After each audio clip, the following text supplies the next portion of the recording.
এই মুহূর্তে সব থেকে বড় খবর, এসএসসি মামলায় সুপ্রিম কোর্টের বড় নির্দেশ।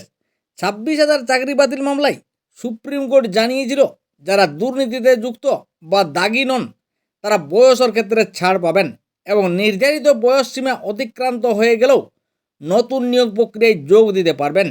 এই যুক্তি দেখিয়ে কলকাতা হাইকোর্টের দ্বারস্থ হয়েছিলেন কয়েকজন চাকরি প্রার্থী।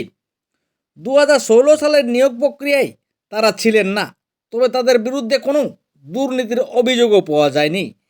একাদশ দ্বাদশ শ্রেণীর শিক্ষক নিয়োগ প্রক্রিয়ায় যোগ দিতে এই নতুন প্রার্থীরা বয়সের ছাড় চেয়েছিলেন। এরপর গত 12ই ডিসেম্বর হাইকোর্টের বিচারপতি অমৃতা সিনহার বেঞ্চে এই মামলার শুনানি হয়।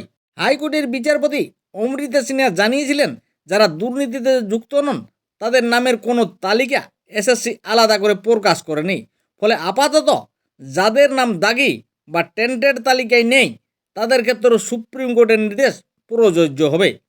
বয়সের কারণে তাদের কাউকে নিয়োগ প্রক্রিয়া থেকে বাদ দেওয়া যাবে না। এরপর মামলাটি সুপ্রিম কোর্টে যায়, আর আজ সেই মামলার শুনানি ছিল সুপ্রিম কোর্টের বিচারপতি সঞ্জয় কুমার এবং বিচারপতি কে বিনোদ চন্দনের বেঞ্চে।